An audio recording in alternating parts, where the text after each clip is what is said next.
Praise lord. ప్రభువైన యేసు నామములో అందరికీ వందనములు. ఇది దేవుని వాక్యం నుంచి కీర్తనలు 106వ అధ్యాయం 28వ వచనం నుండి.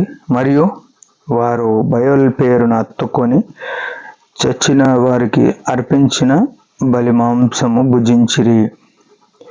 వారు తమ క్రియల చేత ఆయనకు కోపం పుట్టించగా వారిలో తెగులు రేగెను. ఫినియాసు లేచి పరిహారము చేయగా ఆ తెగులు ఆగిపోయాను. ప్రియమైన వాళ్ళారా, ఆనాడు ఇశ్రాయేలులో ఏమేమి జరిగినాయో ఈనాడు అవే జరుగుతున్నాయి. ఆనాడు వారు దేవుని కార్యాలు చూసి కూడా వారి సొంత ఆలోచన ప్రకారం ఏమేమో చేసినారో అవి మనం చేస్తున్నాం. ఆ దినాల్లో ఏం చేశారు? వారు చచ్చిపోతే వారి కోసం బలి అర్పిస్తే ఆ బలి మాంసం భుజించిరి అని రాయబడ్డది. ఈనాడు యేసు ప్రభు శిలువ రక్తంతో విమోచింపబడినవారు, సంఘంలో నాటబడినవారు, మేమెంతో సంఘంలో సీనియర్ అని చెప్పుకునేవారు సైతము మనుషులు చచ్చిపోతారు. ఎవరైనా సావాల్సిందే. చచ్చిపోయినప్పుడు ఏం చేస్తారు? సమాధి చేస్తారు. సమాధి చేసినాక మన భాషలో చెప్పుకోవాలంటే, మన బైబుల్ సంఘం భాషలో ఏంటంటే, సమాధి చేసిన తర్వాత జ్ఞాపకార్థ కూడిక కానీ కృతజ్ఞత కూడిక కానీ పెట్టుకుంటున్నారు. ఇది పెట్టుకోవాలన్నా అంటే పెట్టుకోకుంటే మంచిది. కానీ భక్తులు ఏం చేస్తారంటే, నీతిమంతుని జ్ఞాపకం చేసుకుంటే ఆశీర్వాదం కదా అని పెడుతున్నారు. కానీ నీతిమంతుని ఎప్పుడు జ్ఞాపకం చేసుకోవాలి? రోజు జ్ఞాపకం చేసుకోవాలి.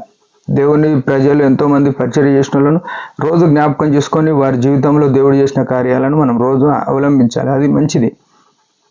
కానీ 40 రోజులకు ఒకరు గుర్తు చేసుకుంటారు, 5 రోజులకు ఒకరు గుర్తు చేసుకుంటారు, 8 రోజులకు ఒకరు గుర్తు చేసుకుంటారు, నెల రోజులకు ఒకరు గుర్తు చేసుకుంటారు, సంవత్సరం గుర్తు చేసుకుంటారు.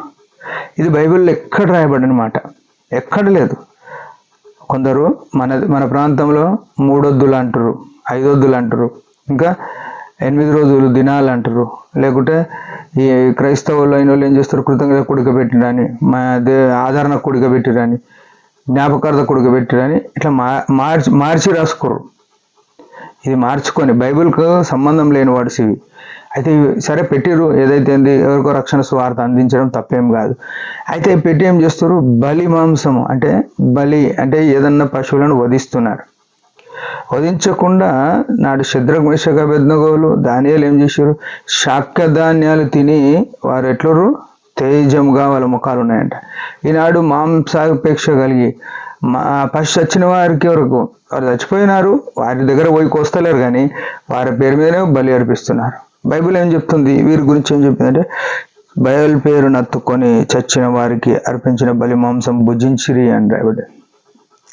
అంటే ఎవరైనా చచ్చిపోయారంటే వాళ్ళ గురించి ఆలోచన కలిగి బలి మాంసము బలులు కోస్తున్నాము, ఆడ తింటున్నామంటే మనం ఏమవుతామంటే, ఇక్కడ ఏమని వారు తమ క్రియల చేత ఆయన కోపం పుట్టించగా, ఆయన కోపం వస్తుంది. మనం బలి మాంసం తింటే, బలులు అర్పిస్తే ఆయన కోపం పుట్టిస్తారు. అక్కడ ఆ దినాల్లో చూస్తే తెగుళ్ళు రేగినది, ఫినియాసు పోయి పరిహారం చేసినాడు, అది వేరే సంగతి. కానీ ఈ దినాల్లో మనము పప్పన్నం ఉండాలి, తప్పేం లేదు మీటింగ్ పెడితే. కానీ ఏం చేస్తారు?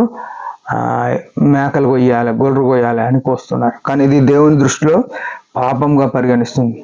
బైబిల్లో చూస్తే ఎవరికి మీరు బైబిల్ ఆదికాండం నుంచి ప్రకటన వరకు చదవండి, ఎవరికి కూడా ఆదరణ కూడిక పెట్టలే, జ్ఞాపకార్థ కూడిక పెట్టలే, స్తుతి కూడిక కృతజ్ఞత కూడిక అని పెట్టలే. ఏం పెట్టారు? సమాధి. చనిపోతే పోయి సమాధి చేసి ఇచ్చారు. అబ్రాహామును సమాధి చేసినాడు, అబ్రాహాము కూడా సమాధి చేసినాడు చాలా మందిని. అంతే. మన జీవితాల్లో మనం ఏం చేస్తున్నాం? సమాధులను శృంగారిస్తున్నాము. అంటే అర్థమైంది? శాస్త్రులు పరిచయాల గురించి యేసుప్రభు చెప్పినాడు, మీరు సున్నం కొట్టిన సమాధులను శృంగారిస్తున్నారు, కానీ లోపల దోపుతోను అజితేంద్రియంతోను సమస్తమైన కుళ్ళుతో నిండి ఉందండి. మనం అట్లున్నామేమో, వాటిని సమాధులను శృంగారిస్తున్నాం. అంటే దేవుని దృష్టిలో మనం కుళ్ళుతో ఉన్నట్టు. మన జీవితాలు మనం సరి చేసుకొని ఆయనకు మహిమకరంగా జీవిద్దాం. బయలు పేరు నత్తుకొని వారు బలిమాంసం తిన్నారు, వారు నశించినారు. మనం అట్లా ఉండకుండా మన జీవితాల్లో మనం సరి చేసుకుందాం. దేవుడి మాట దీవించును గాక. చిన్న ప్రార్థన. పరమ తండ్రి యేసు ప్రభు నామములో వందనాలు. ఉదయకాలం ఇచ్చిన ఆశను బట్టి స్తుతిస్తున్నాం. నీ అడుగుజాడల్లో నడవడానికి, లోకం నుంచి వేరే బతకడానికి నీ ఆత్మను, నీ ప్రేమను, నీ కృపను మాకు అనుగ్రహించమని యేసు నామములో ప్రార్థిస్తున్నాం తండ్రి. ఆమెన్. మీరందరి పరిచయం గురించి భారంగా ప్రార్థన చేయండి. Praise the lord.